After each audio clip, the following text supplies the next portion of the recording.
Now is Bill Pearson from Intel. He will be talking about the Galileo, which is launched this summer. And as I said, he will give away sets, so if you think about good questions. Yeah. Hi, so I'm Bill Pearson and I work at Intel in Oregon.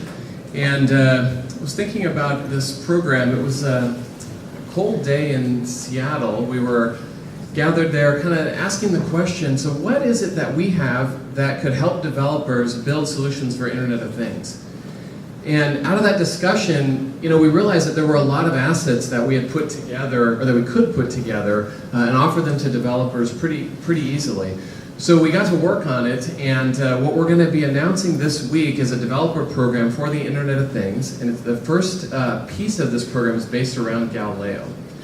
So what we've done is we've taken these pieces, we've said, well look, if we start with Galileo, this gives us a platform that developers can build things. These things can be anything you guys dream up, right? Then these things need to connect to the internet, to the cloud, to be able to take the data that you're storing or the interactions you're having with the world and put those things in the cloud. So we have a number of cloud solutions from our partners at Mashery, from what we call IoT Analytics Kit. And then, of course, we have existing tools at Intel XDK and Beacon Mountain that allow you to create applications for smartphones. You can connect those three things together. So we put all this together.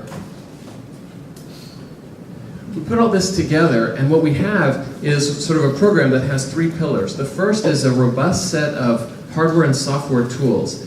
Things like our Intel System Studio, things like Wind River Workbench. Now, if you don't know what these are, you can find out. We're offering this dev kit. You can get a preview of it today. It's at the website URL, software.intel.com/IoT.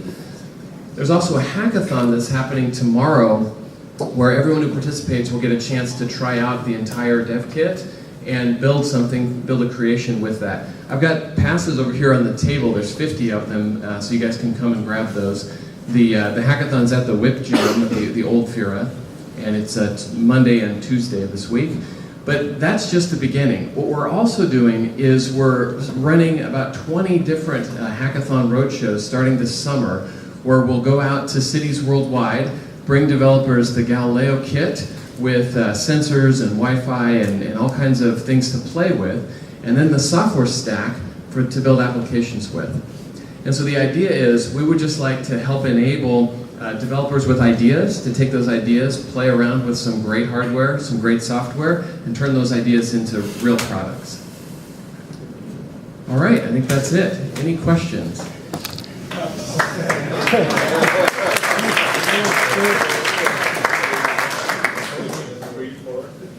All right, starting over here. What is the main difference between Galileo and Raspberry Pi? So if you look at Raspberry Pi, let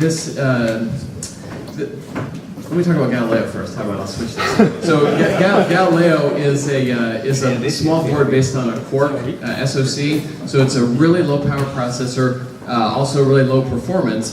And what it enables you to do is to easily connect sensors, easily connect devices to it to build sort of a small project. Now you can do similar things with Raspberry Pi. This offers you, though, more options in terms of software applications, like I mentioned, the Wind River Workbench, for example. So you can run that here, not on Raspberry Pi. Yes? Are you working on the smaller versions for wearables? I think you've seen some of the things at CES that we talked about there, Edison. That's all that I'm aware of. Yeah. Where's number? Yeah. Oh, this one. Sorry. So I see that you're using Wi-Fi. You have a Wi-Fi module for wireless communications. Yes. Are you planning on having other wireless technologies for wireless communications, like Bluetooth Low Energy or like shields, like that you can connect and make use of? Absolutely. One of the things I didn't mention is that the Galileo board is Arduino compatible, so you can plug in any shield and have that work. That's important. Yeah, that is important. Nice. All right, I think it was over here, right? Number 4? So what's the compatibility between Galileo and Edison? Can you write code for one and have it run on each? I can't talk about Edison because it's a future product and I haven't seen it yet. But what I can tell you is that the software that we put together for this kit is software that's code compatible with all Intel processors. So we've got a demo that you can see at our booth in the App Planet, where we have the same code running on Galileo and running on a core processor, and you don't have to do any changes to it. Right? So that's the beauty of the software stack, is it can apply to any of those processors. I had the rest for my questions. Okay. What programming language do you use to make apps for Galileo? So Galileo supports Arduino out of the box. You can use that. With our software stack, we also bring Yocto Linux and a full C stack. So using Eclipse, you can write code in C for that. Yes. I already have one, but I have another question. Sure. So is there any operating system that you can run, like you can run a full Linux on it? You can run full Linux. So what we've provided is Linux, and that Yocto Linux is built for Galileo, but we've also provided a tool called a hob. And if you're from England, you know that's a stove, right? I didn't know that. The stove lets you cook up your own Linux. Okay. So if you want to add packages, remove packages, you can create the full Linux stack, or you can create any combination that you'd like. Okay.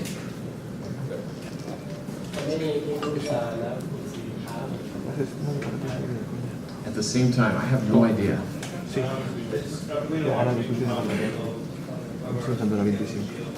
The extras are PCI Express, extra serial ports.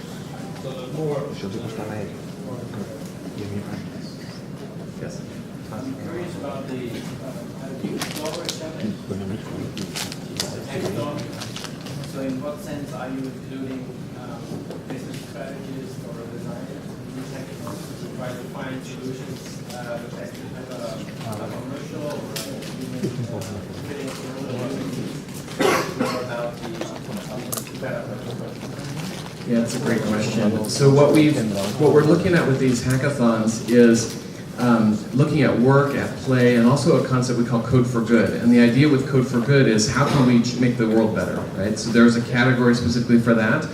So if you're building a business application, if you're building a personal application, or you're building an application for somebody else, right, to enhance their life, those will all be categories. And then the idea of the hackathon is to bring people together around these categories and then compete for solutions. So we'll look at ideas, which I think is where designers and things come in, and look at who has the best ideas, and then we'll take who can turn those ideas into reality. Yeah, thank you for that question. Other questions? Yes. Yes, absolutely. So I'll mention again, there's cards up here that are on the desk, and there's 50 of them. So this will get you into the WICJAM hackathon, and those spots are pretty difficult to get. And right now there's a waiting list, so you'll want to get the card. Intel's doing 4 or 5 different hackathons there. So we have one. There's also one around Nashri APIs and a couple others, an Android one as well. Yeah, we'll leave it here. Right there. Yes.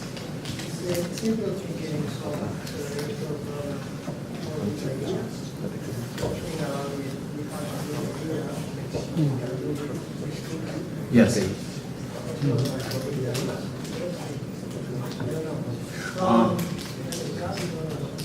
So on the venture capital question, that's not part of what we're doing, but we are looking at prizes that include money and go-to-market opportunities. So what we'd like to do is take good ideas, help you build those ideas, and then help you take those to market. So absolutely, that's included. Yes? You also share the hardware schematics. Is the only way to buy that, or how do we build it? So you can build it yourself, absolutely. So what everything is available. Yes. Yeah, what we're doing with these is at each of the hackathons, we're providing participants with the kit, and they'll take that home and they can keep that. But on the website, we've also got a description of the kit. So we'll have links to where you can buy the pieces, as well as a list of all the pieces that are in it. And what's neat about Galileo and the kit that goes with it, it's not all that expensive. Is there another question over here? Oh, I saw one. And maybe just to follow, I think it was asked, but did you support Bluetooth Low Energy? So or it's only with some downloads? Yeah, it would be with the dongle. So the Wi-Fi module, the particular one that we have, supports Bluetooth and Wi-Fi, but I don't believe it supports Bluetooth LE out of it. So you could add a dongle, of course. There's 2 USB ports on there. All right, anything else? Well, thank you very much.